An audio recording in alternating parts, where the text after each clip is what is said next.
بسم اللہ الرحمن الرحیم۔ السلام علیکم۔ میرا دل آنے والی خوشیوں کی وجہ سے زور زور سے دھڑک رہا تھا۔ دھڑکتا بھی کیوں نہیں، آج میں ایک خوبصورت ایرانی عورت کو بیاہ کر اپنے گھر لایا تھا۔ اس کی خوبصورتی ایسی تھی کہ جو دیکھے دیکھتا ہی رہ جائے، دودھ جیسی رنگت اور وجود میں ریشم جیسی نرمی۔ اس کی آنکھیں نیلے رنگ کی تھیں۔ عجیب لگتا ہے کہ میں اپنی ہی بیوی کی تعریفیں کر رہا ہوں، مگر میں خود کو دنیا کا بہت خوش قسمت ترین انسان سمجھ رہا تھا۔ مگر میں یہ بات شاید بھول گیا تھا کہ میں اپنی بیوی کی شخصیت کے ایک اور رخ سے واقف نہیں ہوں، اور وہ رخ شاید مجھے ڈرا دینے والا ہوگا یا پھر اس سے دور کر دینے کے قریب ہوگا۔ میری زندگی میں پہلے بھی کئی عورتیں آئی تھیں، مگر پریوش سب سے حسین عورت تھی۔ میں کمرے کی طرف جاتے ہوئے بہت سارے خیالوں میں کھویا ہوا تھا۔ حالانکہ ہمارا نکاح رمضان میں ہوا تھا، رخصتی بھی رمضان کے بابرکت مہینے، مگر اس کے باوجود لوگوں نے مجھے بہت عجیب عجیب باتیں اس نکاح کے بعد کہی تھیں۔ میرے اپنے چچا نے مجھ سے کہا تھا کہ بیٹا، تم اس عورت کے ساتھ ایک رات بھی نہیں رہ سکو گے، یہ بات تم مجھ سے لکھوا لو۔ اگر تمہیں میری بات پر یقین نہ آئے تو اگلے دن آ کر مجھے بتانا کہ تمہارے ساتھ کیا ہوا ہے۔ ایرانی عورتوں کے ساتھ ہم پاکستانی لوگ زندگی نہیں گزار سکتے۔ پاکستانی مرد کو ایک پاکستانی عورت ہی سمجھ سکتی ہے، اور یہ ایرانی عورتیں کیا کیا کرتی ہیں، اگر تم جان جاؤ تو ان کے چہرے پر بھی نہ تھوکو۔ مجھے ان کی یہ بات بہت بری لگی تھی۔ ایران تو خوبصورت اور دیندار لوگوں کا ملک ہے۔ مجھے ایران کے بارے میں اتنی نفرت انگیز بات سن کر بہت برا لگا۔ خاص کر ایرانی عورتوں کے بارے میں میرے چچا نے عجیب عجیب باتیں کہی تھیں کہ یہ شوہر کے پاس آنے سے پہلے اسے دھوکہ دیتی ہیں اور اپنے آپ کو بچانے کے لیے ایسی ایسی تدبیریں کرتی ہیں کہ تم سوچ نہیں سکتے۔ اپنے چچا کی غلیظ باتیں سن کر مجھے ان کی ذہنیت پر افسوس ہونے لگا، مگر چونکہ وہ مجھ سے عمر میں بڑے تھے تو میں خاموش ہو گیا تھا۔ میں جب گھر واپس آیا تو میرا دل خوشیوں سے جھوم رہا تھا۔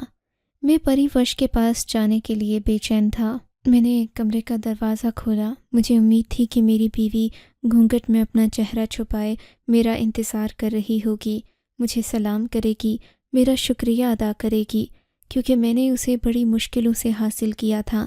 مگر میں جیسے ہی کمرے میں داخل ہوا، میرے نتنوں سے پھولوں کی خوشبو کی بجائے پیاز کی بدبو ٹکرائی۔ مجھے حیرت کا جھٹکا لگا تھا۔ دلہن کے کمرے میں تو پھولوں کی خوشبو ہوتی ہے، نہ کہ پیاز یا لہسن کی بدبو۔ مجھے بڑا عجیب سا لگا۔ میں اس بدبو میں یہ بھول ہی گیا کہ میری بیوی میرے سامنے بیٹھی ہے۔ میں نے دیکھا تو وہ واقعی میرے سامنے ہی بیٹھی تھی، مگر کمرہ بدبو سے بھرا ہوا تھا۔ مجھے یہ بات خاص پسند نہیں آئی، مگر پھر میرا ذہن میری اماں اور بہن کی طرف چلا گیا کہ انہوں نے کمرے کو اچھے سے صاف نہیں کیا اور کمرے میں پھولوں کی خوشبو کی بجائے پیاز کی بدبو بھر دی۔ اس میں میری بیوی کا تو کوئی قصور نہیں ہے، یہی سوچ کر میں آگے بڑھا، مگر میری بیوی نے اپنا گھونگھٹ نیچے کر رکھا تھا۔ میں نے سوچا کہ میں محبت سے اس کا گھونگھٹ اٹھاؤں گا، مگر میں نے جیسے ہی اس کے گھونگھٹ پر ہاتھ ڈالا تو اس نے میرا ہاتھ پکڑ لیا۔ اس کے ہاتھ میں سختی تھی، جیسے وہ مجھے اپنے قریب نہیں آنے دینا چاہتی تھی۔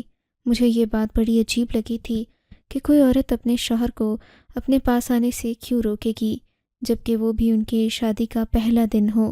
مجھ میں تو اتنی غیرت تھی کہ میں نے اپنا ہاتھ خود ہی پیچھے کر لیا۔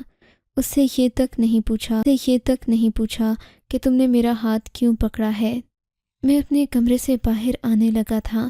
میں نے سوچا کہ میں اس عورت سے دوبارہ بات نہیں کروں گا جب تک یہ اپنی مرضی سے خود کو مجھے سونپ نہیں دیتی۔ مگر پھر میں نے سوچا کہ میں کیوں اتنا نرم دل بنوں، جب میں نے اتنا بھاری حق مہر ادا کیا، اپنی بیوی کی ہر ایک بات مانی، تو پھر میں اس کے اتنے نخرے کیوں برداشت کروں۔ میں نے آگے بڑھ کر اس کا گھونگھٹ یکدم تیزی سے پلٹ دیا، مگر گھونگھٹ ہٹاتے ہی میں نے جو منظر دیکھا، اس نے تو میری چیخیں نکال دی تھیں۔ میں بس چیختے چیختے رہ گیا تھا۔ مجھے اپنی آنکھوں پر یقین نہیں آ رہا تھا کہ میں جو دیکھ رہا ہوں وہ سچ ہے۔ مجھے خود پر گمان ہونے لگا۔ میں نے خود کو چٹکی کاٹ کر دیکھا کہ میں کہیں کوئی خواب تو نہیں دیکھ رہا، لیکن اس سے پہلے کہ میں اپنی بیوی سے کوئی بات کرتا کمرے دستک ہونے لگی۔ اس نے جلدی سے اپنا گھونگھٹ دوبارہ سے اپنے اوپر کر لیا۔ میں نے کمرے کا دروازہ کھولا تو سامنے اماں جی کھڑی تھیں۔ اماں جی کو پتہ تھا کہ میری بیوی کو ان کی زبان سمجھ نہیں آتی۔ انہوں نے اپنی زبان میں کہا کہ بیٹا، میں نے تمہیں منع کیا تھا کہ کسی ایرانی لڑکی سے شادی مت کرنا، کسی غیر ملکی لڑکی کو گھر مت لانا، مگر تم نے وہی کیا جو تمہارے جی میں آیا۔ اب تمہارے ساتھ جو بھی ہوگا اس کے ذمہ دار ہم نہیں ہیں۔ یہ دودھ پی لو، تمہاری سارے دن کی تھکاوٹ اتر جائے گی، اور اپنی بیوی کو بھی پلا دینا۔ امی کی بات سن کر مجھے لگنے لگا کہ شاید واقعی مجھ سے کوئی بہت بڑی غلطی ہو گئی ہے، مگر اتنی جلدی میں کسی نتیجے پر نہیں پہنچ سکتا تھا۔ اس سے پہلے کہ میں اپنی بیوی سے مزید کوئی بات کرتا، اس نے مدھر لہجے میں مجھ سے ایک بات کہنے لگی، میں سحری تک اللہ کی عبادت کرنا چاہتی۔ شادی ماہ رمضان میں ہوئی ہے، میں چاہتی ہوں کہ شادی کی پہلی رات اپنے رب کی عبادت میں گزاروں۔ ویسے بھی میں اپنی بیوی کا جو روپ دیکھ چکا تھا، اس کے بعد میں تو کیا دنیا کا کوئی بھی عام سے عام آدمی بھی ایسی عورت کے پاس جانا پسند نہیں کرے گا۔ میں نے اس سے کوئی بات نہیں کی اور کمرے سے نکل آیا۔ میں امی سے گلہ کرنا چاہتا تھا کہ کم از کم کمرے کو تو صحیح سے سجایا ہوتا۔ کمرے سے پیاز کی بدبو آ رہی تھی، نہ ہی وہاں کوئی پھول تھے اور نہ اور خوشبو۔ میں باہر گیا تو دیکھا امی تخت پوش پر بیٹھی ذکر الہی میں مصروف تھیں۔ مجھے دیکھ کر چونک گئیں، کہنے لگیں، کیا ہوا ہے بیٹا؟ کہیں میرا وہ ڈر سچ تو نہیں ہو گیا؟ امی، آپ کو کیسا ڈر تھا؟ میری بیوی کیا نکلے گی؟ آپ ایسی باتیں نہ کیا کریں۔ آپ نے اور سائمہ نے کمرے کی تیاری کرتے وقت ذرا خیال نہیں رکھا؟ کیا میرے کمرے میں آپ لوگ پورے 15 دن سے پہلے کم از کم میرا کمرہ تو صاف کر دیتے؟ کمرے سے پیاز کی بدبو آ رہی تھی۔ مجھے یہ امید نہیں تھی آپ لوگوں سے۔ میں پردیس سے اتنے پیسے بھیجتا رہا کہ میرے گھر والے میرا خیال رکھیں گے، مگر آپ لوگوں نے میرے لیے کیا کیا؟ ایک میرا عروسی کمرہ تھا، اسے بھی صحیح سے نہیں سجایا۔ میری بات سن کر اماں نے مجھے غور سے دیکھا اور کہنے لگیں، بیٹا تم ہوش میں تو ہو؟ ہم نے تمہارے کمرے کی سجاوٹ میں کوئی کمی نہیں چھوڑی تھی۔ تمہارا کمرہ تو خوشبوؤں سے مہک رہا تھا، اور ہم نے تمہاری بیوی کو 5 منٹ پہلے ہی تو وہاں بٹھایا تھا۔ پھر کون سے پیازوں کی بدبو کی بات کر رہے ہو تم ہمارے خلاف ابھی سے بدگمان ہونے لگے، آگے چل کر کیا ہوگا؟ امی کے اندر بھی روایتی ساسوں والی روح جاگ رہی تھی۔ یہ دیکھ کر مجھے مایوسی ہوئی۔ میں تو گھر سے ہی نکل گیا۔ میں نے کتنی محبت اور مان کے ساتھ پریورش سے شادی کی تھی، مگر مجھے کیا دیکھنے کو ملا؟ میں نے دل میں سوچا، مسجد میں آیا، نماز پڑھی اور اللہ سے دعا کی کہ وہ مجھے ہدایت دے اور سیدھا راستہ دکھائے۔ پہلے میں نے دل میں خیال کیا کہ میں امام صاحب کو یہ بات بتا دیتا ہوں، مگر وہ بھی محلے کے تھے، جاننے والے تھے، مجھے پہچانتے بھی تھے، میرے ابا کو بھی جانتے تھے، اس لیے میں ان سے اتنی ذاتی نوعیت کی بات نہیں کر سکا اور بے مراد ہی گھر لوٹ آیا۔ جب میں گھر واپس آیا تو گھر والے سحری کر چکے تھے، صبح کے تقریباً 5 بجے تھے۔ میں اپنے کمرے میں گیا تو اس وقت میرا کمرہ واقعی میں گلاب کی خوشبو سے ہی مہک رہا تھا۔ پھول وغیرہ پہلے کی طرح رکھے گئے تھے۔ میں حیران ہوا۔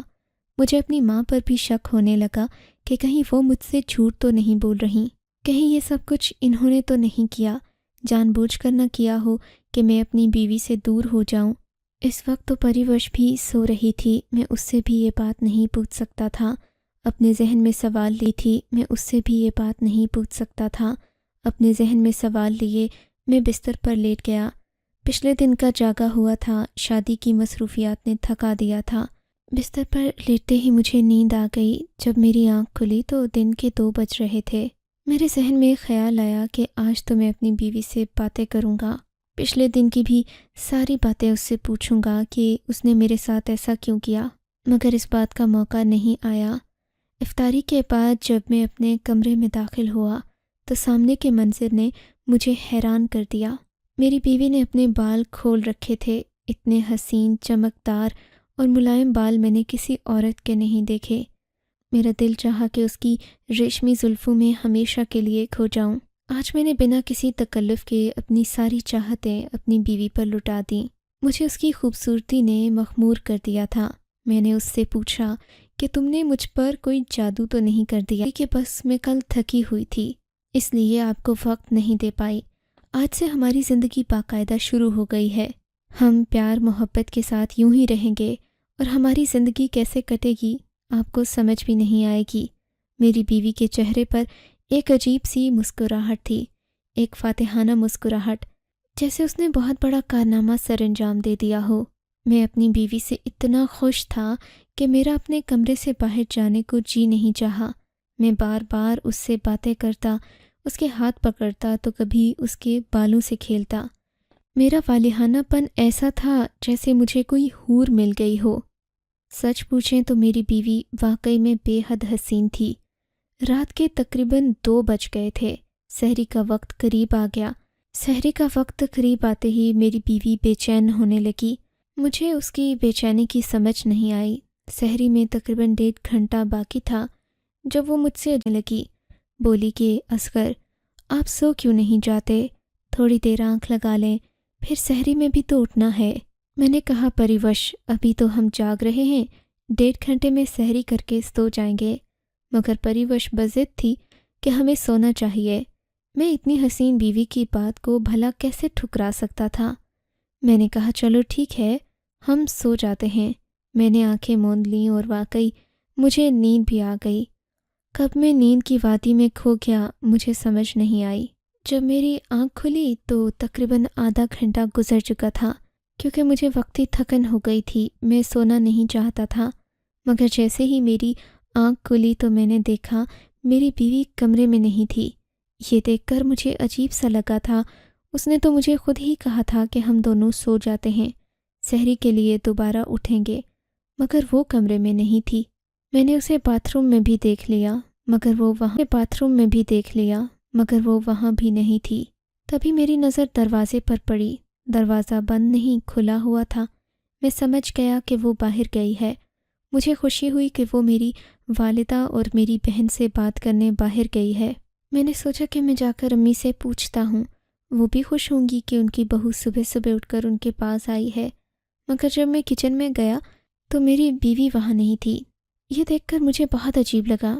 میں نے امی سے پوچھا کہ پریوش کہاں ہے؟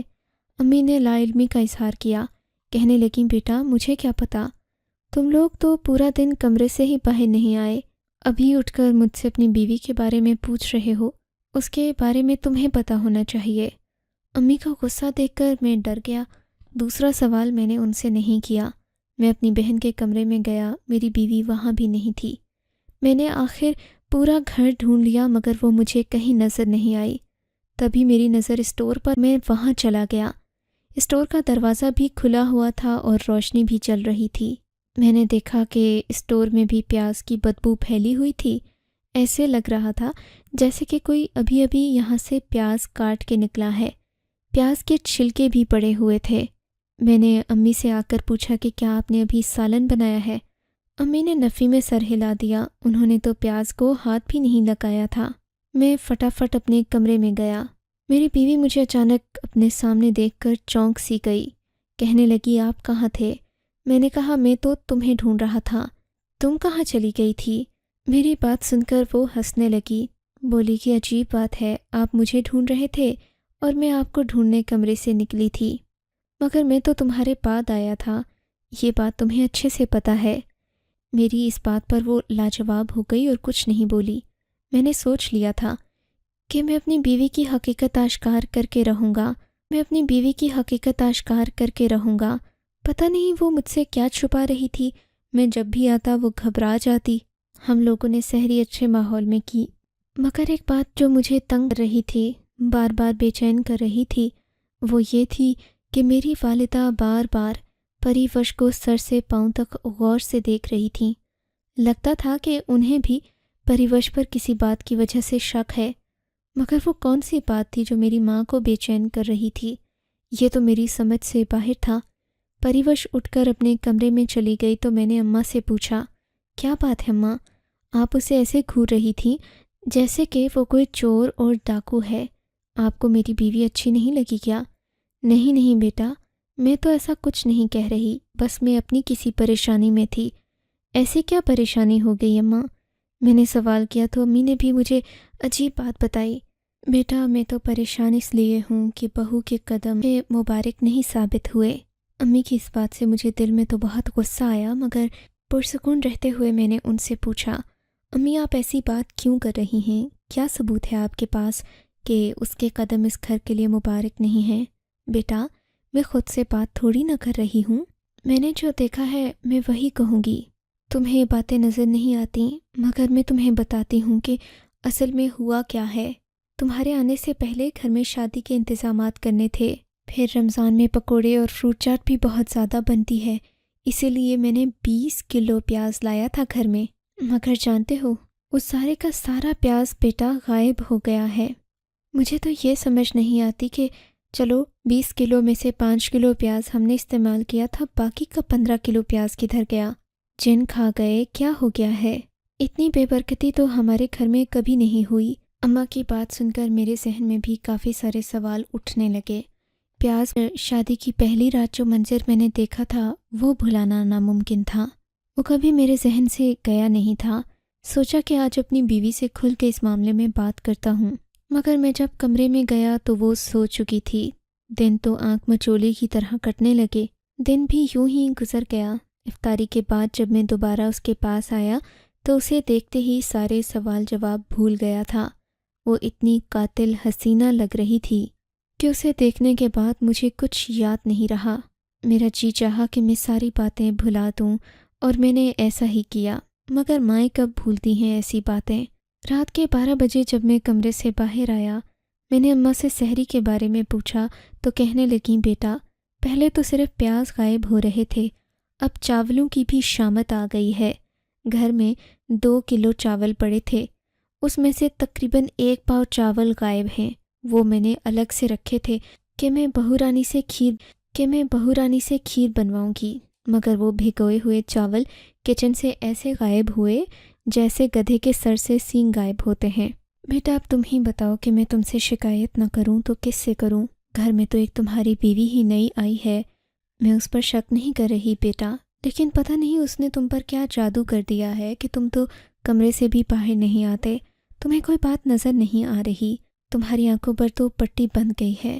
اماں کی بات سن کر مجھے افسوس ہونے لگا۔ پھر مجھے شادی کی پہلی رات والی بات یاد آ گئی، جب میں اپنے کمرے میں گیا تھا اور میں نے اپنی بیوی کا وہ روپ دیکھا تھا جس نے مجھے خوفزدہ کر دیا تھا۔ میری بیوی نے اپنے بال عجیب طریقے سے باندھے ہوئے تھے اور سر پر کالی سی ٹوپی پہن رکھی تھی، اس کے چہرے کا رنگ بھی کالا سیاہ توے جیسا تھا۔ حالانکہ صبح اٹھا جب میں نے اسے اگلے دن دیکھا تو وہ بہت گوری تھی، لیکن اس رات میں نے اس کا ایک اور روپ دیکھا تھا جو کہ بہت ہی خوفناک تھا، مگر میں اپنے نکاح کو صرف اس وجہ سے تو نہیں توڑ سکتا تھا، اس لیے میں نے یہ بات کسی کو بتائی نہ تھی۔ بعد میں اگلے دن جب میری بیوی نے غسل کیا، نہا دھو کر تیار ہوئی تو میں اسے دیکھ کر اس پر فدا ہی ہو گیا، مگر وہ پہلے دن والی بات میرے ذہن میں اٹکی ہوئی تھی۔ میں نے امی سے کہا کہ آپ خود اپنی بہو سے یہ سوال کریں کہ کیا ہوا ہے اور کیا نہیں، میں ان معاملات میں نہیں پڑنا چاہتا۔ امی میرے ساتھ ہی کمرے میں آ گئیں، مگر کمرے کا منظر دیکھ کر ایک بار پھر سے ہماری چیخیں نکل گئی تھیں۔ ہماری جگہ آپ بھی ہوتے تو آپ کا بھی یہی حال ہوتا۔ میری بیوی نے تھالی میں بہت سارے گندے کیڑے مکوڑے رکھے ہوئے تھے اور ان پر پلاسٹک کی تھیلی چڑھا کر بیڈ کے نیچے رکھ رہی تھی۔ یہ دیکھ کر ہماری چیخ نکلتے نکلتے رہ گئی تھی۔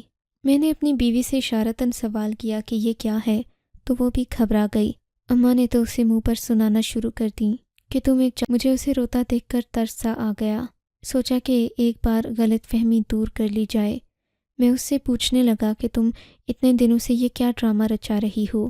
کہنے لگی یہ ڈرامہ میں ہی نہیں، ہمارے گاؤں کی سبھی عورتیں رچاتی ہیں، اور جب تک ان کے پاس ان کا شوہر آتا وہ اپنے آپ کو ایسے ہی سجاتی سنوارتی ہیں۔